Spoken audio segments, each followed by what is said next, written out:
Welcome back to a new episode. In the last ones, we talked about corruption, poverty, and how elections are traditionally rigged. In this one, we're going to look into some of the key social issues in Nigeria, and then we will couple that with the proposed policies of lesser-known presidential candidates.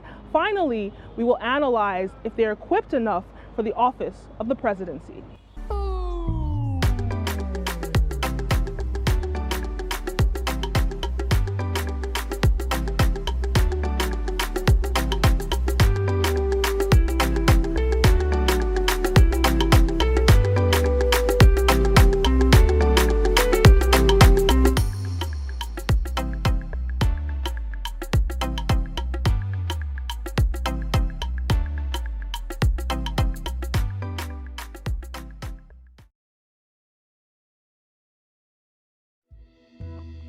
Aside PDP and APC, okay. Do you know any other party, any other person that's... Yeah, there's no any opposition. What do you think about Kingsley Moghalu? Have you heard of him?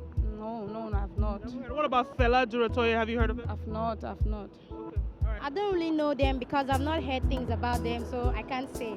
Everybody knows about Atiku and Buhari. Their parties have the most resources, therefore they have the most visibility. But to make the best decision, it's important to know all your options. So who are the other presidential candidates? Well, on INEC's official list, there are 73 of them. Yes, there will be a lot of people running for the highest office. But we're not going to break down all 73 for you, but we will break down 2 of them. That is Professor Omoyele Sowore, a human rights activist and the founder of the investigative publication Sahara Reporters. He is also an alumni of Columbia University. He is running under AAC, African Action Congress. And Professor Kingsley Moghalu, the former deputy CBN governor from 2009 to 2014. He worked for the United Nations for 14 years, serving under multiple key roles. He was a professor at Tufts University, and he's also a lawyer and author of 4 books. He is running under YPP, the Young Progressive Party. While Fela Duratoye and Donald Duke are probably just as popular, if not more, I've decided to focus on the 2 that I got exclusive interviews with. That said, I would advise you to do the research on these other candidates. We must create an equal standard for everybody that's asking for the highest office in the land.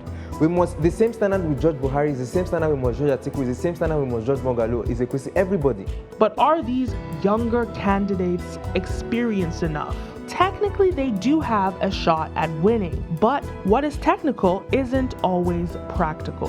There are 3 key issues preventing these younger candidates from being viable options. The first, they would need to mobilize votes, but in truth, not too many people know they exist. Because there was the day I was passing. I see one other one, they say ACN something, but I did not really put my mind there because they are just coming to deceive us. So you don't know Kingsley Moghalu? You don't know Omoyele Sowore? No. You don't know B. Ezekwesili? They should look for a way and get themselves matched to the next party, because Nigerians, we believe in what have you done, how far have you gone, your records. But these parties, they are like new parties, so sometimes if you ask somebody, what party do you have in Nigeria? So only 2, PDP and APC. The rest, no need. So what about, look at Kingsley Moghalu? He was a former deputy CBN governor, and he did a lot for the Nigerian. He's one of the people that implemented the BVN. What are your thoughts on people like him that are coming up with new strategies? They should go and learn more. The real question that I want to address, which many people fail to, is this. You know the APC and the PDP. You can dream about them, but wait till you gain. What do you gain? What have they done for you?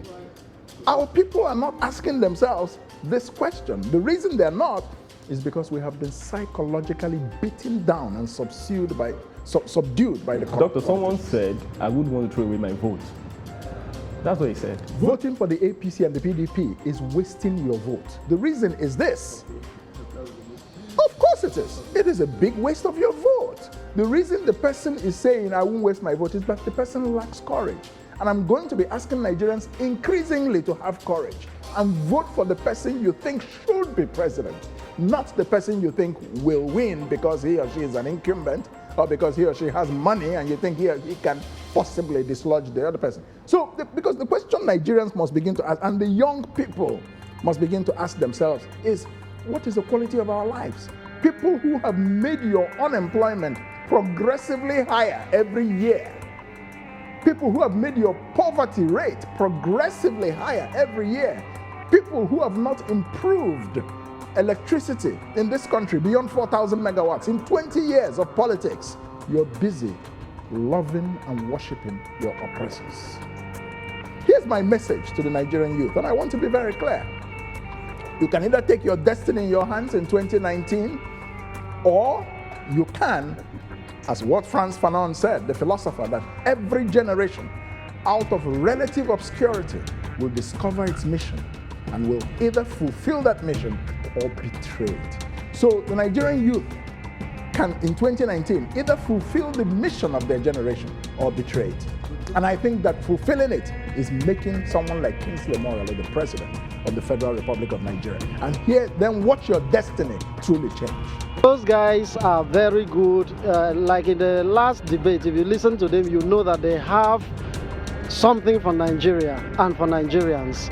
But I don't think that in Nigeria people are voted based on what they have upstairs. People are only voted based on the political parties. And like I said before, there are two political parties in Nigeria and others. We have the PDP, the APC, and others. And there is every likeliness that these two parties will produce the next presidents and the next rulers of this country, irrespective of what others have in stock. But why do Nigerians vote for parties versus candidates? I think that is a legacy issue, in the sense that Nigeria as a country started out parliamentary, and then we move into the presidential system of government. And I think that jump within parliamentary and presidential, we still left some things in regards to the parliamentary system of government and tried to migrate some things out of the presidential system of government. And the two of them don't necessarily blend as smoothly as we think. I don't think the leaders, our previous leaders in Nigeria, have thought very deeply about the structure of government, the cost of government, and how you can actually restructure the government to be able to meet the aspirations of Nigerians. So what I'm saying is, during the parliamentary system of government, you don't vote for individuals. You vote for a party. So take, for example, in the UK, you might either vote for Labour or the Tories or whatever, and then the Tories then appoint who becomes their prime minister and who takes cabinet positions. While opposed to a presidential system of government, where you actually then vote for an individual, and the individual then appoints, be it opposition or a party member, to fill out positions. So in Nigeria, we're in a bit of a mix, where we say we vote for party, but the individual takes priority. We say we vote for a member of House of Rep, but then he can decamp to a different party. So it's the amalgamation of two very unique and very distinct types of government that we have tried to combine within Nigeria that causes the confusion as to whether the party takes the lead or the individual takes the lead. When you look at voting statistics, the youth categorized as people aged 18 to 35 make up to 51% of the voting population, and the other 29.9% of the population are people aged 36 to 50. If the youth, which represents majority of the voting power, support the other younger candidates, it seems there may be a chance. Granted, the elections aren't rigged, but here's the catch. This brings me to the second issue. They are divided. 51% of the youth aren't going to vote for one candidate. They're going to have their votes split between APC, PDP, and these younger, newer candidates. The saying, "Together we rise," was made for a reason. And to make matters worse, in an interesting turn of events, Dr. Obi Azikwezili, one of the 6 popular candidates, attempted to step down, only 3 weeks shy of the elections. Soon after, INEC announced that it is too late to withdraw. The deadline was in November. Well, I don't think INEC can force her to run for president It's one thing that her name's been printed out on the ballot, but I feel if she doesn't want to run anymore and she says she's out of it, then she can't be forced to run. It's unfortunate that if the ballots have been printed out, then that's the only reason they say it's too late for her to withdraw, but she doesn't want to do it, so she can't be forced. The three other, Omoyele Sowore, 47, Fela Durotoye, 47, and Professor Kingsley Moghalu, 56, agreed to select one consensus candidate amongst themselves. I have agreed with other presidential aspirants that we will produce a consensus candidate for a new order for our country. I have agreed with other young presidential aspirants to present a united front to defeat the old guards in Nigeria come 2019. Not only do their actions confuse voters, it makes them appear unserious. Whether they like it or not, all four will remain on the ballot. But there's still an aura of uncertainty if any of them are actually ready for this job. I sat down with Sowore, who made some clarifications. Fela and Kingsley Moghalu had an alliance, both of their parties, YPP and ANN, met and had an alliance. We're not part of that alliance. What we said was that after Obi stepped down, that we're open to having alliances and collaborations. I was not invited to Fela and Moghalu's coalition, the one they had with both parties. So I don't know, I cannot speak for the outcome of that coalition. But you know that Fela and Moghalu have a troubled past. You know, they had pact before. Fela won and Moghalu rejected it. So I guess what will happen is that Moghalu is going to say to Fela this time around, if this doesn't produce me, it's not happening. So I can't speak for them, but this is what I know from my experience with those two people. But it seems the coalition is dead in the water, as none of the parties have brought it up since they posted that confusing Instagram video. I understand why he left pact. But at the same time, there is a place for political realism in the sense that what you are trying to do is unheard of in Nigeria.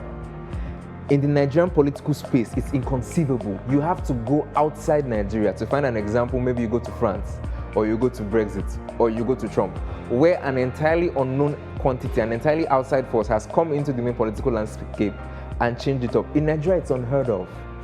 And the seeming refusal to form alliances that could make your job of ascending to that political office easier, for me, is problematic. The third and possibly the most important issue from preventing them from being viable candidates is their parties are not likely to have a presence in the National Assembly, meaning even if one of them is elected as president, they will have limited support in passing laws. A president can propose certain bills to the House, to the National Assembly. At the end of the day, it's the National Assembly that's going to debate on those bills, that's going to pass those bills, that's going to amend those bills. It's their job. So somebody that is campaigning for your vote to get to a State House of Assembly, a National House of Assembly, the National House of Assembly, or the Nigerian Senate, is the person that's supposed to be campaigning on restructuring, which is what Kingsley Moghalu is doing. And he's doing it on a party that is not going to win any seat in the National Assembly. So let's create a scenario where the YPP does win the presidential election and the House is dominated by APC and PDP. You're going to, even when you look at Buhari's term in office, and the APC had the House, the National Assembly, although by small margins, the APC had the presidency. This year, in 2019 budget, we are getting some kickback because the National Assembly is not happy with what they are being offered. And this is when the person in Aso Rock is also the same person with the majority in the legislature. So imagine when a YPP, an unknown entity, gets in to Aso Rock and has to deal with the National Assembly. We have to ask questions. We have not seen a test on Kingsley Moghalu's ability to deliver bills. He's never been tested. He's never had to deal with that. We don't know if he will be good. Could he be? Yes. He might not be. We just don't know. The next question you ask is, if you are unable to mobilize a coalition, convincing me that you are able to get a National Assembly to do what you want to do is difficult. You talk about, because we talked about declining revenue sources. You want to get a National Assembly to reduce their wage bill because they are the biggest earners in government. How? What are you going to trade them? You can't get other individuals with smaller parties to back you. How are you going to get a National Assembly to cut their salaries? So there are questions to be asked. So if you're unable to galvanize this coalition, there are questions about your ability to galvanize the legislature to restructure a country that they benefit from. Because you're essentially telling them to stop eating the cake that they've been eating. YPP has over 300 candidates up and down the ballot in this country. After the APC and the PDP, we have the next highest slot of candidates. We have 16 gubernatorial candidates, 22 candidates for Senate, 55 candidates for House of Reps. No, I said 22 candidates for Senate, 16 candidates for governor, 55 candidates for House of Reps, and over 200 candidates for houses of assembly across the country. We will be present in the structures of governance. Let me ask you, what do you mean? How do you pass your bill? Let me ask you, Buhari became President Muhammadu Buhari, and his party was in the majority. What has he achieved? Every day he's in conflict with the National Assembly. People need to think deep, please, and stop these facile assumptions that lack depth. What has President Buhari achieved in terms of his work with the National Assembly? Despite being an APC, it's all about the individual president and his ability to lead. As president of Nigeria, I will call the leadership of the National Assembly and present them with my vision for the country. We will sit down and discuss and negotiate why it is in all our enlightened self-interest for us to collaborate and work together. If they see that, why wouldn't they pass a bill that I'm promoting? Or why wouldn't they themselves initiate bills that are also very good? It's not about who controls the party that controls the National Assembly. When it comes to me, it's not going to be about that, because when I become president of this country, I'm going to move the discussion to a different level. I'm taking Nigeria into the 21st century, and I will show the members of the National Assembly why it is in their interest to come along for the ride. Perhaps they may be able to pass laws, but what would those laws be? What structures will they put in place? We're going to have 4 critical offices in the presidency that will be new. The Office of National Strategy, the Office of Risk Management, the Office of Performance Management, and the Office of Human Capital Development. These 4 offices will drive the governance under my presidency. So, the strategy office will set our strategy for 4 years. Big, hairy, audacious goals. Benchmark number 1, key performance indicator, benchmarks. Every 1 year, this department of the government should have achieved this, because this contributes to the overall strategic outcome in this way. Then, the Office of Risk Management will help us to manage the risks that may stop us from fulfilling that strategy. I don't make promises. I've said it. I have a plan. And that plan is included in the book that I have written, Build, Innovate, and Grow, my vision for our country. I'm the only presidential candidate with such a book. So what are Showere's priorities? We have to move Nigeria from this miserable 3,000 megawatts of electricity and power nothing less than 40 million homes, factories, and create opportunities of employment for young people immediately, and start investing in education so that we can catch up and participate in the knowledge economy that is already in place globally, because I am not keen on finding the next cash crop or the next oil. I'm keen on investing in the next Nigerian who can take on the world. You're going to increase minimum wage to 100K. How are you going to pay for it? Oh, there's more than enough money in the system to pay for it. And I've had to answer this several times. So we've done our calculation. It's going to cost about 1.3 to 1.5 trillion naira. But if you eliminate ghost workers, they are in the 500,000 range. The number of federal workers are about 900,000.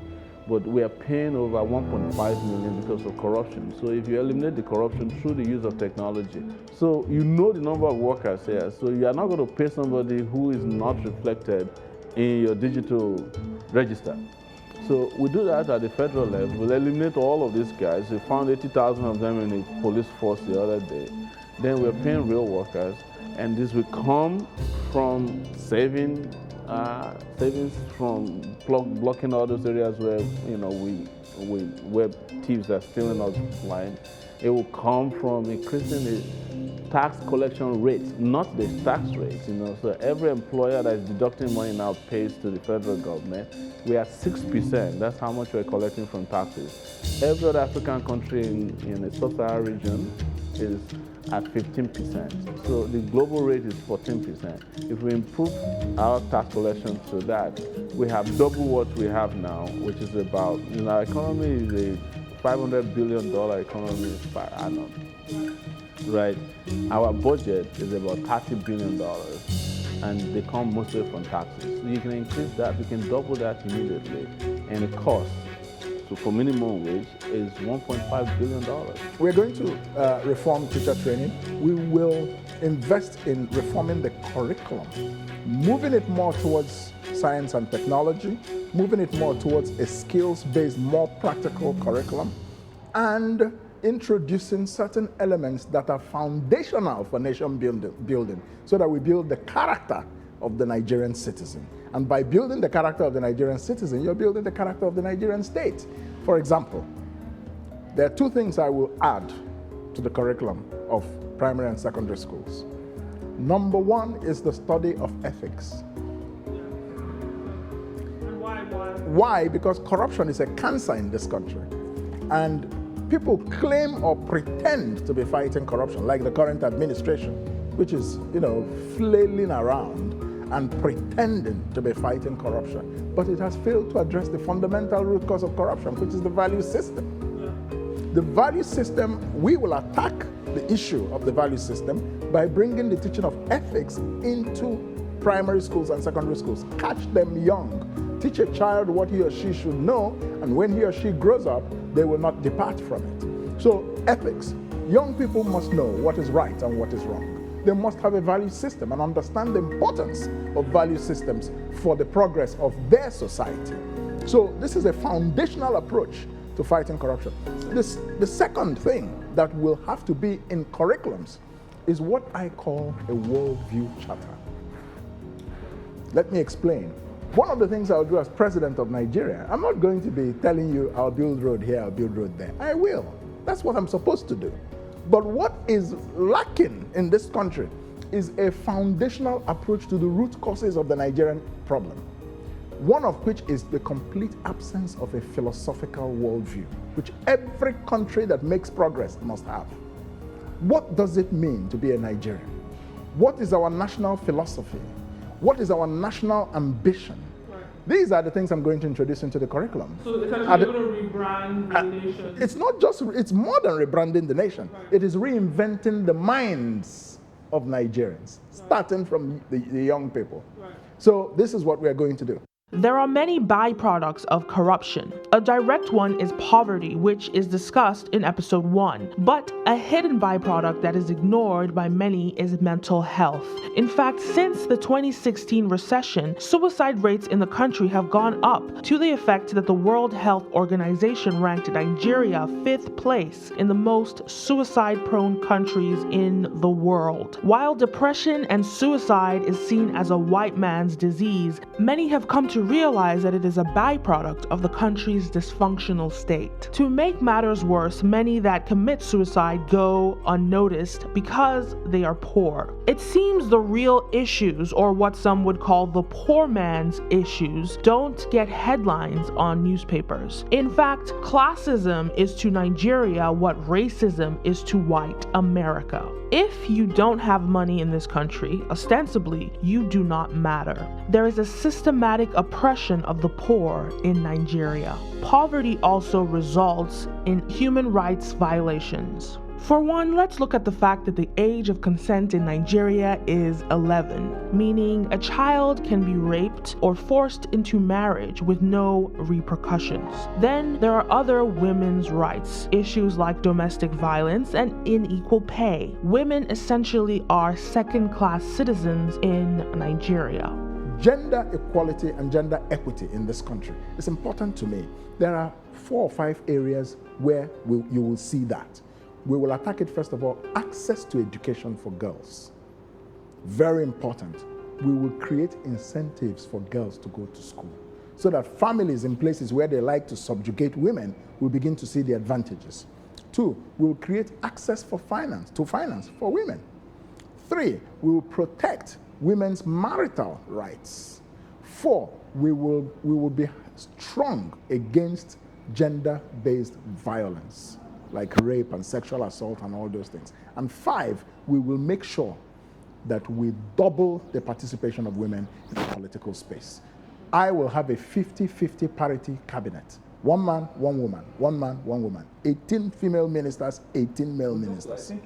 And then what about gay rights? Gays are brutally attacked and killed to death. It is one thing to not believe in homosexual practices, though most advanced countries in the world leave people to decide their sexual orientation. However, it is entirely different to kill and attack gays because they don't share the same moral code of conduct as you. I don't believe anyone should be attacked for whatever he or she believes. But as president of Nigeria, my job is to enforce the laws of Nigeria. We know what the laws of Nigeria are on that matter. So you will continue to support the laws? It's the legislator's business to make laws. If the legislators hold that law, we have no, choice but to respect what the law is. If they choose to change the law, we will also respect it. So will you make any efforts to change the law is the real question. Yes. We will ask the legislators. Yeah, we'll ask the legislators to take a look at this whole situation and see whether there is room for some adaptations. Right. If they choose not to, there's nothing one can do. As it stands, the law prohibits homosexual practices with a maximum of 14 years imprisonment for same-sex activity. What are your thoughts on it? Do you think that the law is right, that anyone that is gay? It's very difficult to make value judgments about laws. Right. It's not even sometimes appropriate because there are different positions on the issue. And those positions, you can say, each have their merits. Do you see what I'm saying? Yes, there are people who, maybe based on religious beliefs, do not agree with those kinds of practices. And there's nothing wrong with their believing so. Do you see what I'm saying? One thing I don't want us to do in this country is to succumb to what we see in some parts of the world where the human rights or the right to the opinions of people who disagree with those practices is now being suppressed.